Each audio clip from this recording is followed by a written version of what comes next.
Welcome! In this video, we'll be talking about molecular shape and nonpolar molecules.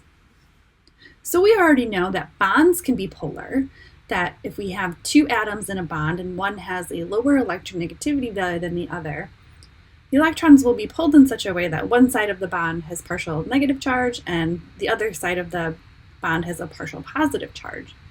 We can also have molecules that are polar or nonpolar, and this is going to be dependent on the type of bond. Nonpolar covalent bonds will always result in nonpolar molecules overall. Polar covalent bonds can make either polar or nonpolar molecules depending on the shape of the molecule and the overall distribution of charge. So it's important for us to be able to recognize different shapes and then make a determination on polarity. We can also classify our molecules based on the distribution of electrons in that molecule. So we can classify our molecules as having a symmetrical distribution or an asymmetrical distribution.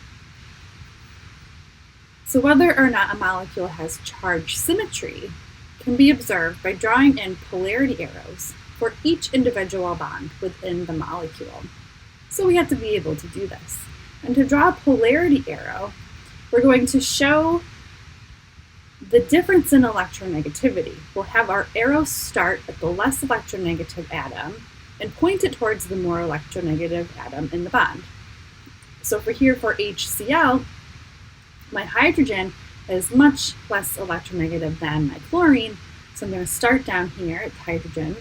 My arrowhead will be up here by the chlorine, and sometimes we'll even put a dash mark in there that looks kind of like a positive side, because we have a positive side of our molecule and a negative side of our molecule, so those partial charges show that. And this is an asymmetrical distribution of our electrons. There's more electron density around the chlorine because the chlorine's better at pulling electrons towards itself. Nonpolar molecules, where we have a symmetrical distribution of electrons, occur in a couple of different ways. So we can have diatomic molecules, like nitrogen, hydrogen, fluorine, for example. And if we look at this molecule, our fluorines both have an electronegativity of 4.0. This bond is going to be equally shared between the two electrons. So we say that this is a symmetrical charge distribution, and there's no overall polarity to the bond, and there's no overall polarity to the molecule. There's no side that's going to be plus or minus charge. So this is a nonpolar molecule, and it has a symmetrical charge distribution. Other nonpolar species would be monoatomic molecules, and these are molecules made up of a single atom. And we really only see this in noble gases. So neon, argon, helium, those are some examples of noble gases. They have an octet, they don't need to bond with anyone, so they're not going to be able to form a polar species, so they're just considered nonpolar. We can also have an overall nonpolar molecule that contains polar covalent bonds. So these polar covalent bonds each have asymmetrical charge distribution, but they're going to add up to give us an overall nonpolar molecule. So when in a polarity arrow in each individual bond within a molecule cancel each other out, the molecule is classified as nonpolar. And it's helpful to look at a couple of examples here. So if we look at carbon dioxide, if we draw carbon dioxide as a Lewis structure, we can draw in our polarity arrows here. So oxygen is more electronegative than carbon, so we'd have a polarity arrow here from this carbon to this oxygen. But we have an oxygen on the other side of the molecule too, where we'll have the same thing going on.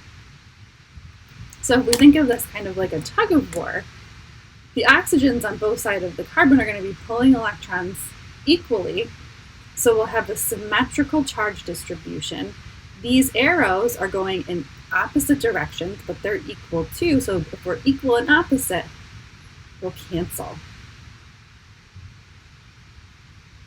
And then this leaves us with an overall nonpolar molecule because we don't have a side of the atom or the molecule that's got a positive or a negative charge.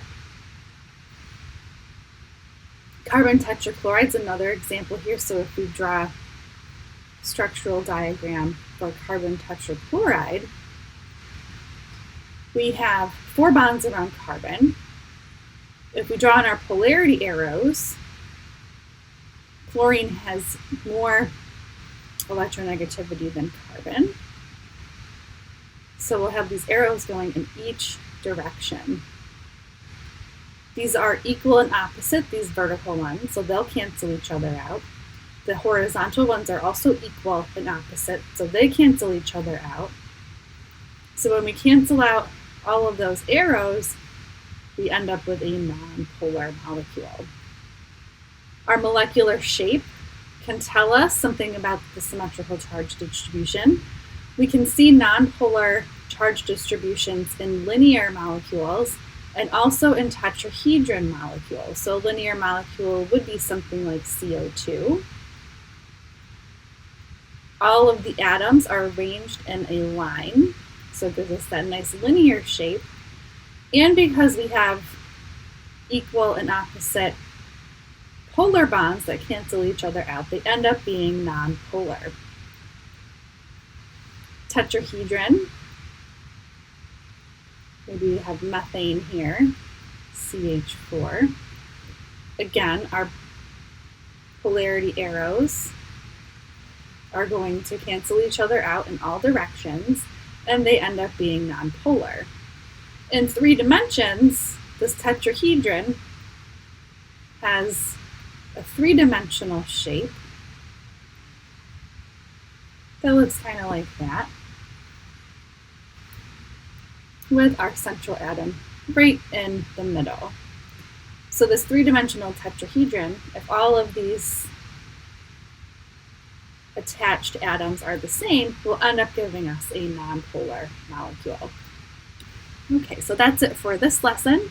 We can have nonpolar molecules that have polar components to them as long as they cancel each other out. Shapes that give us nonpolar molecules can include linear and tetrahedron based on the identity of all of the atoms involved. So it's important to be able to draw these Lewis structures, draw the polarity arrows, and then determine if we've got a nonpolar molecule. Good work today. See you next time.